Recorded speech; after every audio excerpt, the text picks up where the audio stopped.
Okay folks, welcome back to another video. This video is about some of the best moments or the highlights of the scooter cannonball. So one of the cool things for me about going on the cannonball was, when you get this crazy idea in your head that you're gonna ride your scooter across the country, that's just kind of epic. It's out of the box, it's extraordinary, it's different.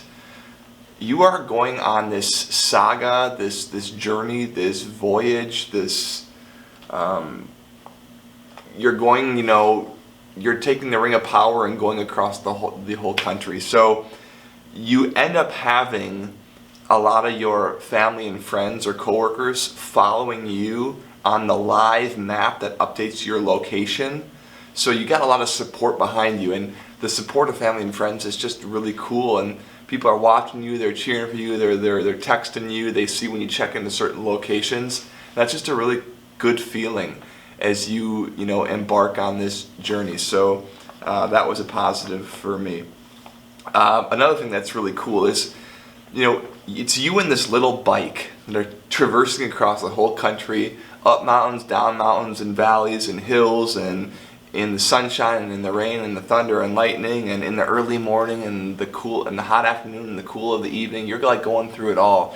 And there's something really beautiful about when you get up early in the morning, at 5 o'clock or something, and you hit the road before sunrise, and you're out there just going for it, and the sun's rising up behind you in the east, and you're just on this journey, and it just feels like you're having an adventure, and it's awesome. And it's something that not a lot of people do, but here you are out there kind of grabbing life, reaching out for like the marrow and just going for it. And it's just a cool experience, It's not always comfortable.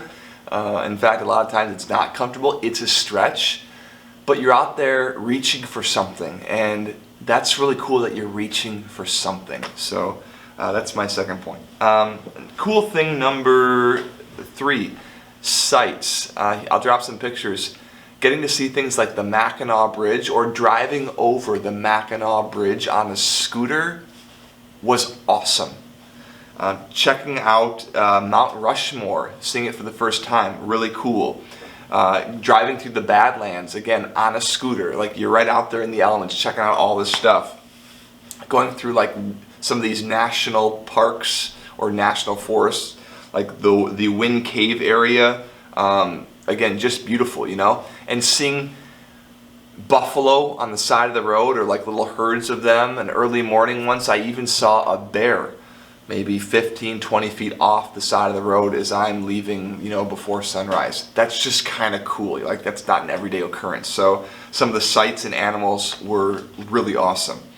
Next, I want to talk about, I guess this is point 4, roads.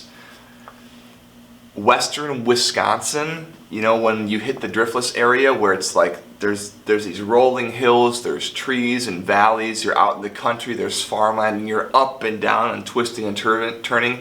And these are not busy roads, so like the whole road is yours.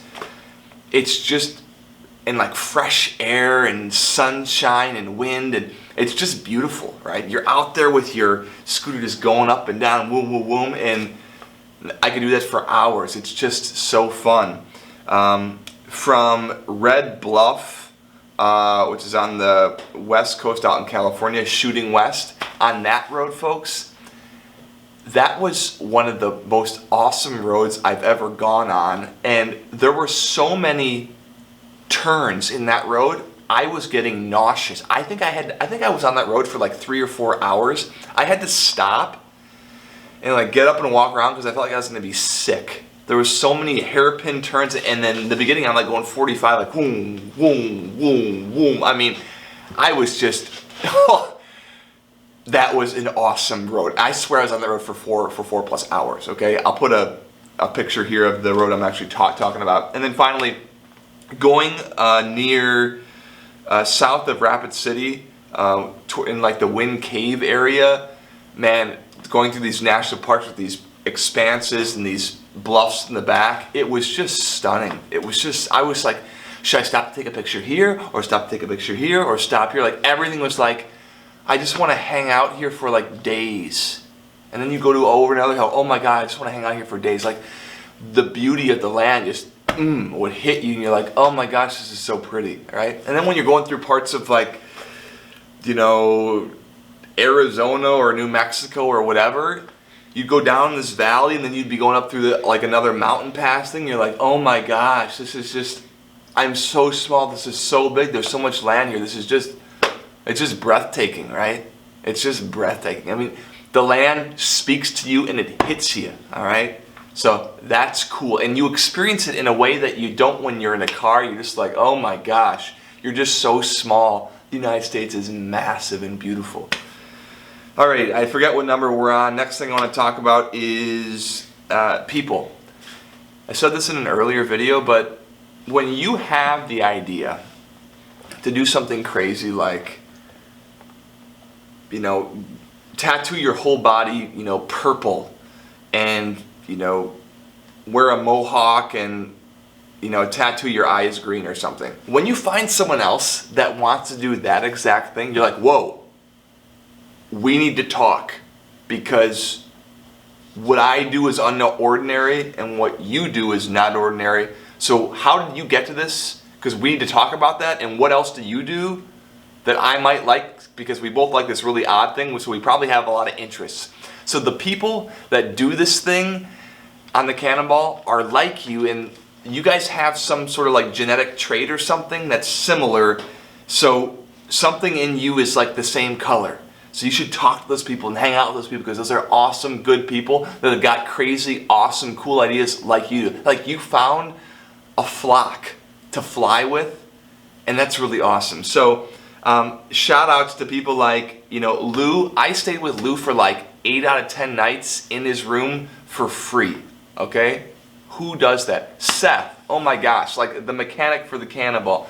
Seth helped me change both my tires, made sure that overlooked my shoulder when I was doing my belt, made sure that that was okay. You know, helped take my windscreen off after I crashed my bike. The dude is huge help. And then Dave, the organizer, put together this Cannonball booklet that we take with us, and it would have like our map for the day of where we were actually going. I don't know if you guys can see that.